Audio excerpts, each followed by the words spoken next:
ஆரம்பத்துலேருந்தே சிஎஸ்சி சர்ச்சில் தான் வளர்ந்தோம். பாரம்பரிய கிறிஸ்டின். எங்கள் அப்பா மட்டும்தான் இந்து. அதுலேருந்து மறுபடியும் மனம் திருப்பி வந்தோம். கடைலாம் வச்சோம். லாஸ் ஆகிட்டு பொறாமையில் லாஸ் பண்ணிட்டாங்க. அதுக்கப்புறம் இங்கே சாத்தாங்குளம் பகுதியில் இங்கே நல்லூர்னு சொல்லி ஒரு கிராமத்துக்கு வந்தோம். அங்கே வந்து ரொம்ப கஷ்டப்பட்டோம். ஆனாலும் தேவனிங்களை ரொம்ப ஞானமாக நடத்தினார். ஊரை காலி பண்ணி போகிற அளவுக்குலாம் எங்களை விரட்டினாங்க. வீடு நிறைய வாடகை வீட்டிலலாம் இருந்தோம். காலி பண்ண சொல்லி 2000 தரேன் 3000 தரேன்ட்டு எங்களை காலி பண்ண வச்சு ஊரை விட்டு ஓட விடுற அளவுக்குலாம் பண்ணாங்க. ஆனால் தேவன் அந்த இடத்துல எங்களை நிற்க வச்சார். ஒரு நல்ல வீட்டை கொடுத்தாரு.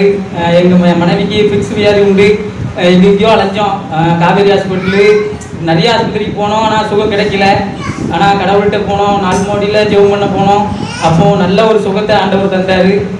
இன்னைக்கு வரைக்கும் நல்லா இருக்கும். எந்த ஒரு கஷ்டமும் கிடையாது. அப்புறம் தொழில் வேணுமே ஆண்டவரே அப்படின்னு சொல்லி கேட்கும்போது ஒரு குட்டி யானையில் காய்கறி வியாபாரங்கள் கொண்டு போகிறதுக்கு ஆண்டவர் கிருபை செஞ்சார். அதுக்கப்புறம் நல்ல ஒரு வீட்டை கொடுத்தாரு. ஏன் அடுத்த வீட்டுக்கு போகிறேன்னு சொல்லி சொந்தமாக 7 வருஷமாக கட்ட முடியாமல் கிடந்துச்சு. அந்த வீட்டை கட்டி முடிக்க கர்த்தர் உதவி செஞ்சார்.